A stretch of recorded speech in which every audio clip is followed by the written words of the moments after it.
Greetings to my dear guests on this video. I wish you a pleasant viewing and look forward to your feedback in the comments. You ever get that feeling when you wake up on a Monday morning and something just feels off? That was me last week. I sat at my desk in the translation department, sipping lukewarm coffee from my chipped Queen of Syntax mug, watching the seconds tick by as the morning dragged its feet. The whole floor had this weird buzz, like anticipation mixed with dread. It all started 3 weeks ago when the company announced we were getting a new CEO. I didn't think much of it at first. Grayson Manufacturing was used to leadership shakeups. But the moment Marcus Bell walked through the glass doors, I knew something was different, and not in a good way. The man was late to his own introduction meeting. No, really. He arrived 15 minutes after everyone else had already awkwardly clapped through the board chair's opening speech. He strolled in like he owned the place, which technically he did now, reeking of expensive cologne, and something else. It wasn't obvious, but I have a good nose for these things. There was a trace of alcohol in the air, not last night's glass of wine kind of smell, more like a poorly concealed liquid courage. He didn't smile much, not genuinely anyway. His face was all boardroom angles and rehearsed smirks, the kind of man who said things like synergize global directionality and thought it meant something. On day 2, he tried to reorganize the International Accounts Division, only to realize he didn't even know which markets we serviced. He called our South Korea liaison, the guy from Singapore, in front of the whole department. Cringe doesn't begin to cover it. But it wasn't just the ignorance, it was the attitude. The man treated meetings like interruptions and people like outdated office supplies. He didn't ask questions, he made decisions, usually bad ones. And here I was, Mary Cooper, 17 years with the company. My job was simple on paper. I handled translations for our global clients, especially high-stakes presentations and contracts. In practice, I was a human bridge. I spoke 5 languages fluently and could read nuance like most people read spreadsheets. I'd helped close deals that funded entire departments. But lately, I felt like a ghost. Marcus never looked me in the eye. He never asked what I did. Never sat in on a single foreign client meeting. At our last monthly roundtable, he cut my update short to ask the marketing director about font choices. I should have known then that something was brewing. Something about Marcus's tone, his clipped answers, and his sudden interest in streamlining resources gave me chills. I'd seen this before, how executives with shiny resumes and no real understanding of the trenches swept in with cost-cutting brooms. But you can't measure trust or cultural sensitivity on a spreadsheet. You can't replace years of relationship building with Google Translate. Still, I kept my head down, kept doing the work. Maybe part of me believed that if I just stayed professional, it would all blow over.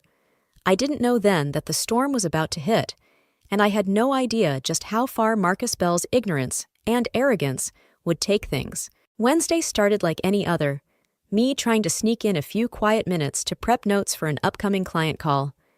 I had my headset on, half listening to a French training webinar, when I caught a flicker of movement near the corridor. A new face, red heels clicking too confidently, lipstick too bold for the building's gray walls.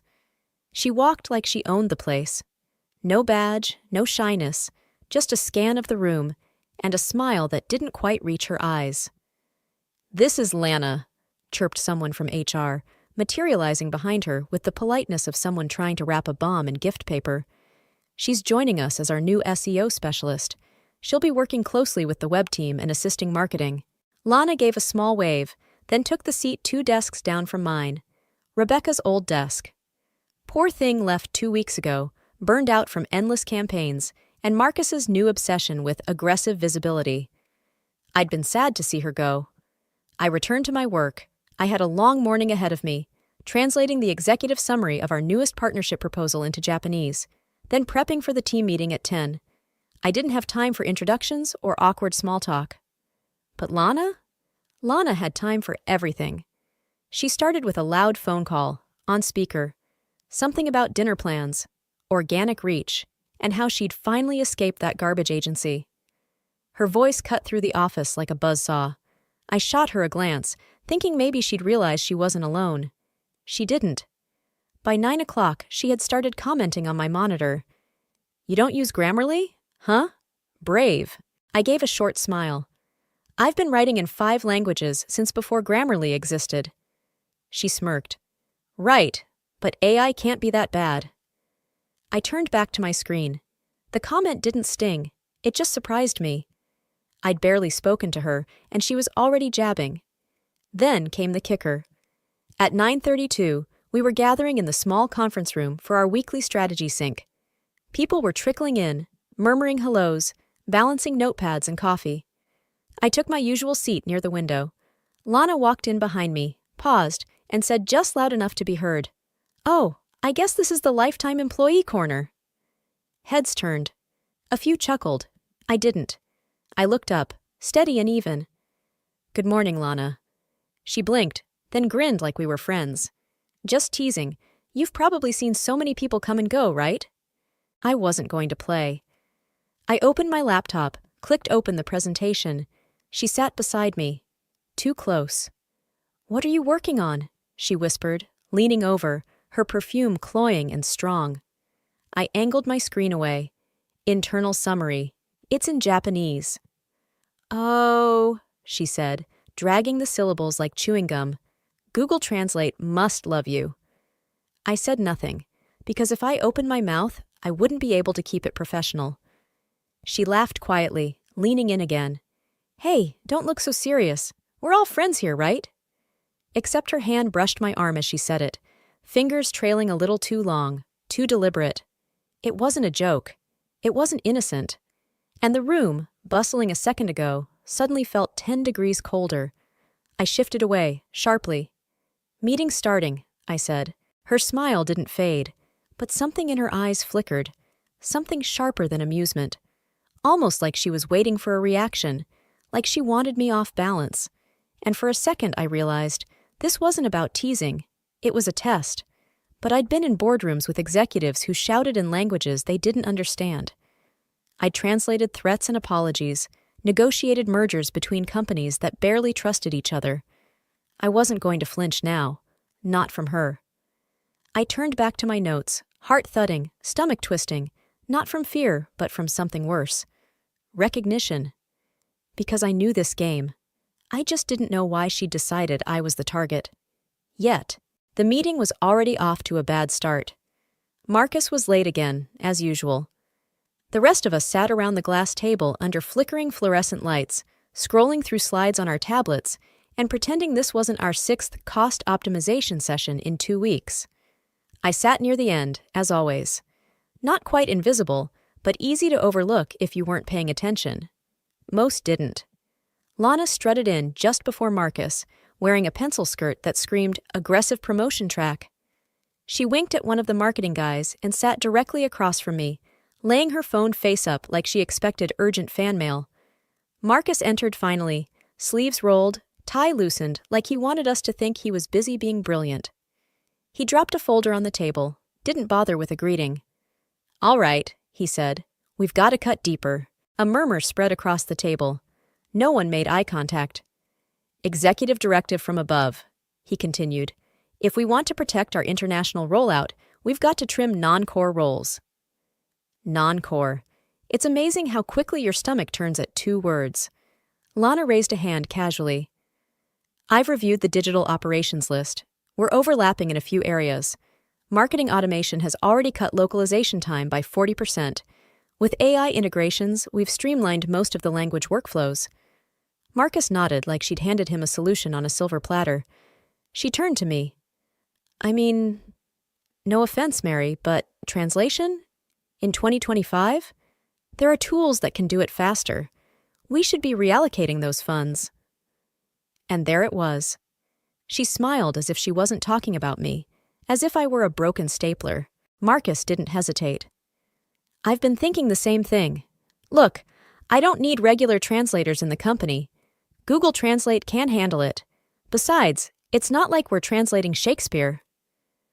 I stared at him, at Lana, at the pale-faced assistant who couldn't meet my gaze.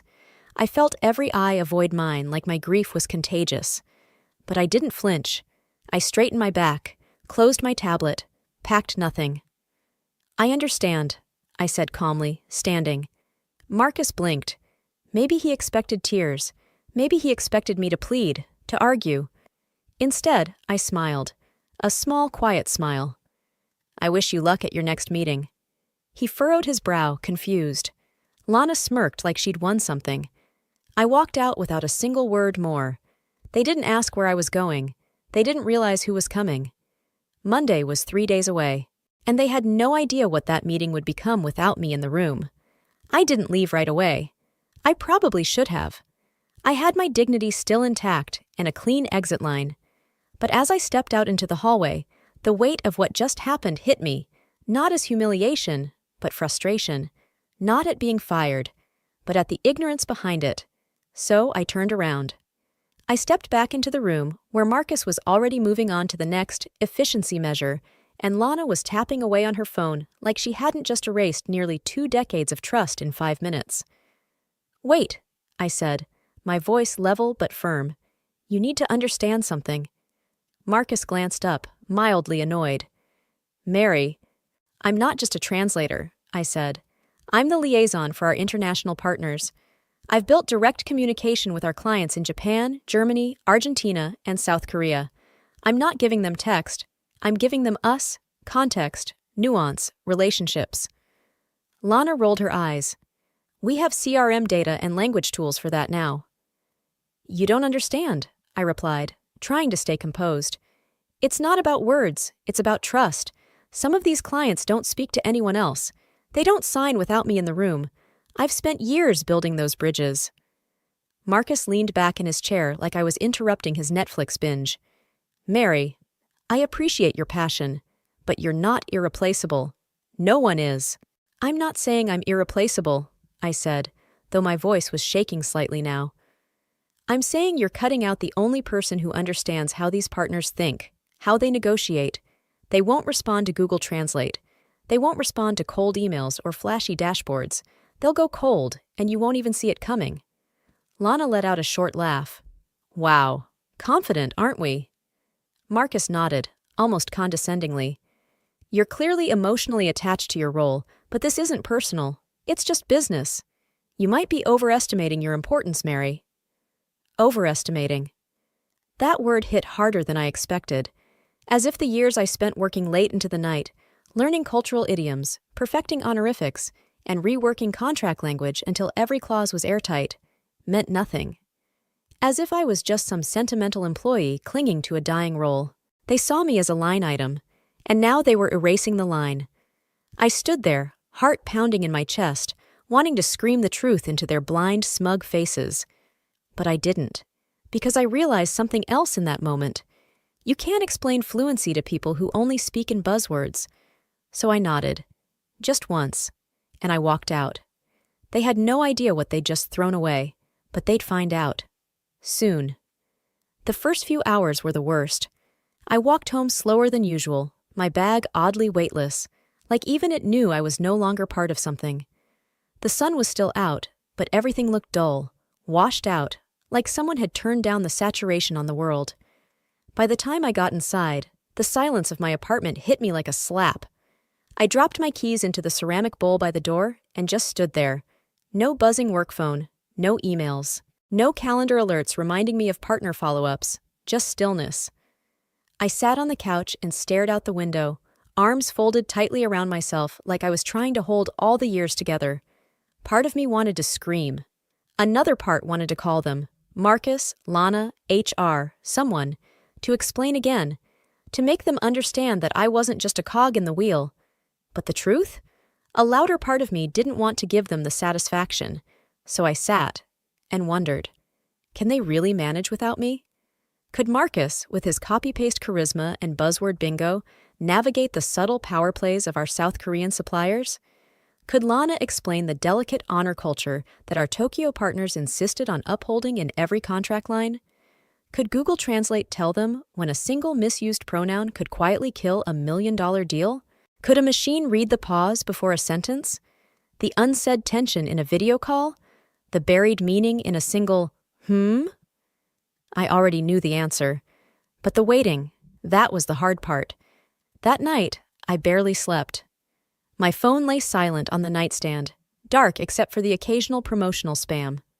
I didn't expect them to call, but I was waiting for her, because the next morning was Monday, and Emily, my friend, my closest confidant in the department, would be in the room. She wasn't just a colleague. She'd been there for my first promotion, my worst flu, and the time I once cried in the break room because a client called me his voice in a thank you letter. If anyone understood, it was Emily. She texted at 9:04 a.m. "He's here. Trident team walked in 2 minutes ago." Then silence. I didn't even breathe. I just stared at the screen, the blue chat bubble glowing like a lighthouse in the fog. 10 minutes passed, then 20. Still nothing. Then, at 9:47 a.m., another message. "Something's wrong." My heart skipped. "What happened?" I typed back instantly. "No interpreter. They assumed someone else could do it. Thomas Delacroix isn't speaking, just sitting there." Alice looks furious. I clutched the phone tighter. Of course they thought someone could just fill in. Another bubble popped up. Marcus tried using an app. I kid you not. Alice didn't even translate that. She just looked at him. My lips parted in disbelief. Or maybe awe. I couldn't tell. Then came the last message. "Thomas hasn't signed anything. Said 4 words through Alice. We will not stay long." I sat back on the couch, phone resting on my lap. I exhaled, finally. They were finding out. They were finding out the one thing I never needed to argue. You can't cut the voice and still expect the room to understand you. Tuesday morning felt like waiting for a thunderstorm that never came. I stayed in bed longer than usual, scrolling through the news, my inbox, LinkedIn, anything that might tell me how the meeting had ended. Part of me wanted chaos. The other part wanted silence to mean regret. I even imagined Marcus sweating through his overpriced shirt, stammering through an apology to Thomas Delacroix. But by noon, nothing. No headlines. No viral stories. No desperate emails begging me to return. Just stillness. That afternoon, my phone finally buzzed. "Emily, can I call you?" Seconds later, we were on the line. I didn't even say hello, just, "What happened?" She sighed. "Everything went fine." Silence. "Fine?" I repeated, trying not to sound as gutted as I felt. "I mean, not at first," she said quickly. "When the Trident team arrived, Thomas looked around for you. He even asked Alice, signed it pretty clearly. 'Where's Mary?' I shut my eyes. Of course he did. "And?" I asked. "Lana stepped in," Emily said, with a tone that made it clear she wasn't a fan. "She told them that you'd moved on, said we had new tools in place. She brought up the translation software demo she'd seen online, claimed it was just as effective." I could almost picture it. Her rehearsed smile, her calculated head tilt, the way she probably said, "just as effective," like it was backed by a decade of research instead of a tech blog headline. "Then what?" I asked, voice small. "Thomas looked at Alice," Emily continued, "and for a minute I thought they were going to walk, but they didn't. Alice nodded once, and they stayed. I didn't say anything. They signed, Mary, full renewal, even the expansion clause. It's done." I felt something inside me deflate, not because I wanted the company to crash without me, but because some small, stupid part of me had hoped I mattered more than a click and translate button. Emily must have heard the silence in my breathing. "They only signed because Alice intervened," she added gently. "She did most of the talking. She steered everything. I think she was smoothing it over, saving face. It wasn't a win. It was survival. But it didn't matter now. Not to Marcus. Not to Lana. All they'd see were signatures on a contract and a reason to move on." "Thanks for telling me," I said quietly. "Are you okay?" Emily asked. "I will be." But the truth? I wasn't. Because even if they'd scraped by on one meeting, I knew what they didn't. They were building a future on a fault line. And when it cracked, when trust thinned, when nuance disappeared, when the tools failed to read a breath the wrong way, there'd be no one left to translate what went wrong. It started with a single phone call, then another, then 20 emails.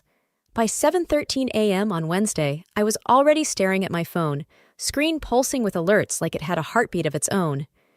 Emily's name flashed across the top. I hadn't even made it to the kitchen yet. I answered immediately. Everything's falling apart, she said. No hello, no preamble. I sat on the edge of my bed, clutching the phone. What happened? There was a sharp inhale. The contract, the Trident deal, it's wrong. Wrong how? They signed the version Lana had prepared, she said, her voice pitched tight. The one that was run through auto-translate, the Japanese version, it wasn't accurate. I was suddenly wide awake. Not accurate how? What's the clause discrepancy? Multiple, she said. Profit-sharing terms were misphrased. Oversight conditions got switched. A couple of the limitations on operational control got flipped, literally reversed in structure. The translation stripped out the soft conditional language and replaced it with direct affirmatives. I blinked. So the document says Trident has full decision-making control now?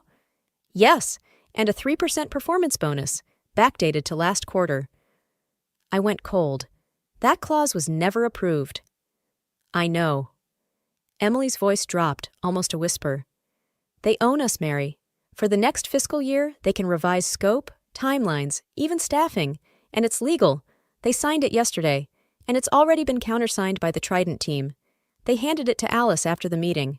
I sat there, stunned. All the fight I'd swallowed, all the things I hadn't said. And now, this. What are they doing about it? I finally asked. Marcus is flipping out. HR locked down the project folders. Legal is tearing through both language versions. Lana's claiming she only used the tools she was told to. And the CEO, he's trying to reach Trident. Good luck with that, I muttered. Yeah, he's already sent 2 meeting requests to their liaison team, she said. No response. He even tried calling Alice directly. Her assistant told him she was unavailable until further notice. My hand shook slightly as I lowered the phone, pressing it against my cheek. And then, Emily added after a pause, they asked for you. I froze. What? Trident sighed, one of their directors. They asked if Mary Cooper would be attending the follow-up negotiation. I didn't speak. Emily exhaled. And Lana told them you'd been let go. Silence on the line. Do you know what they said after that? She continued.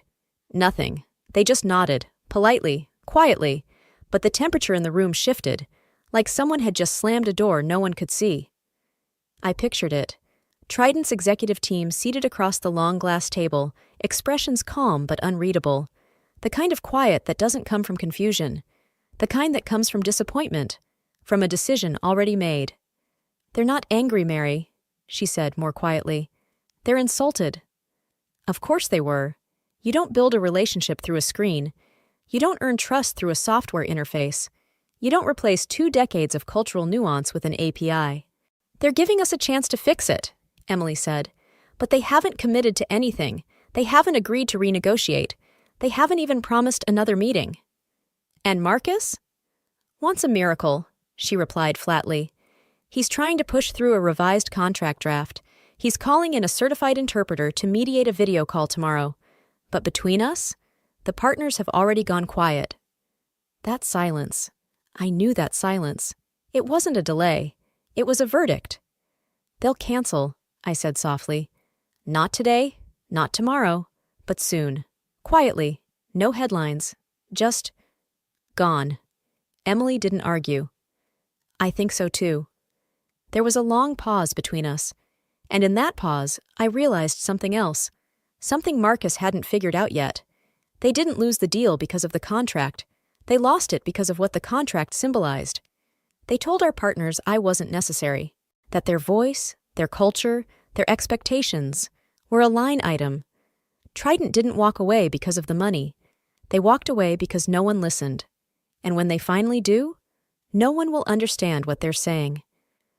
By Thursday morning, there was no more pretending. The air around the company was different, brittle, quiet, like the moment right before glass shatters. Emily texted me at 8:03 a.m., short and breathless. It's over. My chest tightened. What's over? I replied, already knowing the answer. She called instead of texting. They're pulling out, she said, not even waiting for me to say hello. Trident, the Japanese deal is dead. I gripped the edge of the kitchen counter. What happened? Emily's voice was shaking now. They sent a formal notice this morning, through legal. It's brutal. Professional, but brutal. Read it to me. She cleared her throat, then spoke slowly, as if reciting something carved in stone. After internal review and consultation with our board, we regret to inform you that Trident Group is terminating all pending collaboration with Grayson Manufacturing, effective immediately. This decision is based on what we deem an unprofessional handling of critical documentation, a lack of cultural respect, and a negligent attitude toward communication protocol during the negotiation process. I closed my eyes, but she wasn't finished. The recent substitution of professional translation with automated tools during legal finalization, without our consultation, demonstrated a disregard for precision, transparency, and mutual respect. We can no longer proceed with a partner unwilling to prioritize diligence and integrity. Silence settled between us. Then, quietly, Emily added, "They named her." I looked up. "Lana?" "Yeah," she whispered. "They specifically mentioned her in an internal memo. Said the SEO specialist, quote, displayed a dismissive attitude, lacked the qualifications to facilitate intercultural exchange, and failed to recognize the severity of her role." I let out a slow breath. "And Marcus?" "He's in with the board. Has been for hours. Legal says the company could lose up to $12 million in projected revenue and expansion credits. It's not just the Trident contract. Other clients are watching. Some of them were tied to that deal." Of course they were, because Trident wasn't just a client. They were a signal. When you lose their trust, the whole network starts to flicker. "This could collapse a whole quarter's forecast," Emily said. "The CFO is panicking. PR is drafting a holding statement. And Lana? She's vanished from the floor." I didn't feel triumphant. Not even vindicated. What I felt was colder. They didn't just lose a deal. They lost face. In Japan, that's not just bad business. It's unforgivable. They reduced a relationship years in the making to a botched PDF file and a few empty buzzwords. They dismissed my work, my insight, my presence, as if it were optional. And now they were paying the price. But here's the cruelest part. I still could have saved them, if they had just listened. It was 2:41 p.m. when my phone rang. I was sitting by the window, curled up with a blanket and a notebook I hadn't touched in months. I'd been scribbling ideas, freelance plans, maybe even starting something of my own. I didn't recognize the number, but something about the timing made me answer. "Mary Cooper?" The voice was tight, polite, carefully rehearsed. "Yes. This is Jordan from Grayson's executive office. I'm calling on behalf of the leadership team. They've asked me to reach out to you directly." I let the silence hang. "I believe you've heard what happened," he added. "I have." There was a long pause, then a breath. We'd like to formally invite you to return, in your previous capacity, or potentially a higher role depending on your interest. The company deeply regrets the recent oversight, and, on behalf of Mr. Bell and the executive committee, we want to apologize." I blinked, slowly. "Oversight?" We acknowledge that the decision to terminate your role was made hastily, and the reliance on automated systems was misguided. Misguided. That word.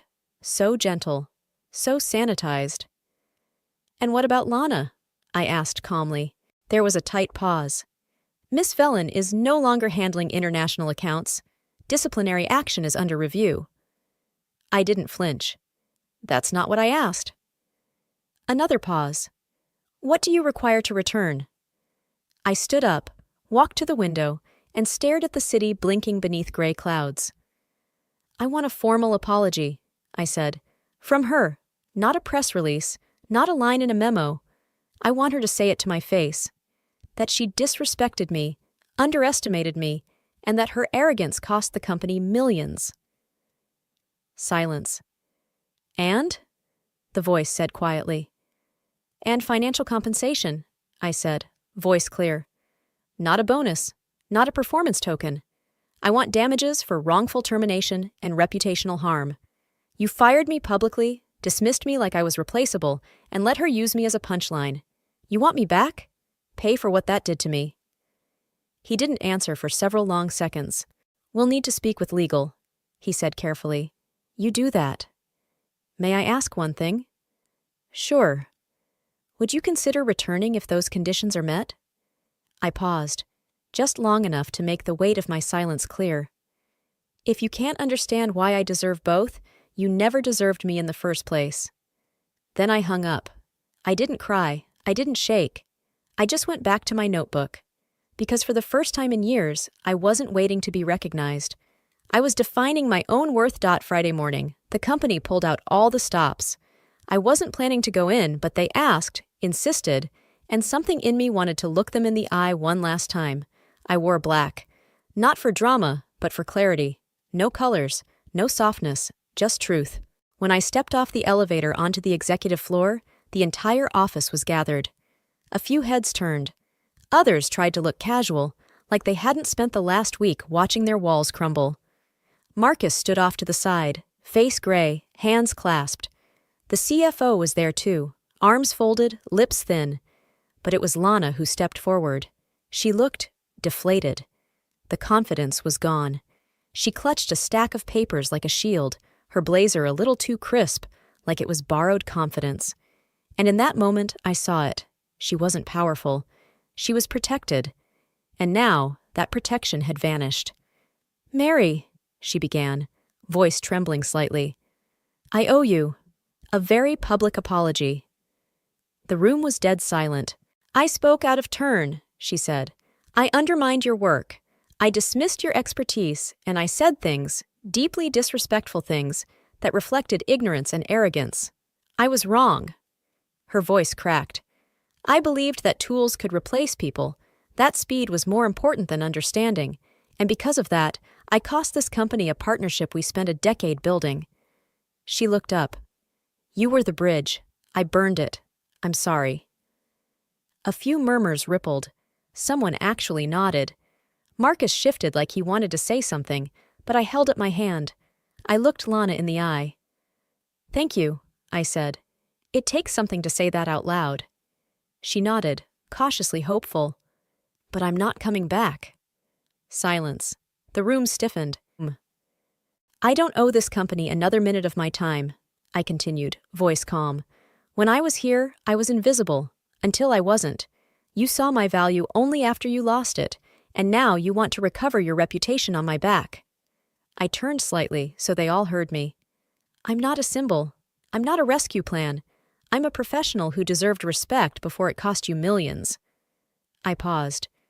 "And just so you know, I've accepted another offer." Lana blinked. Marcus straightened.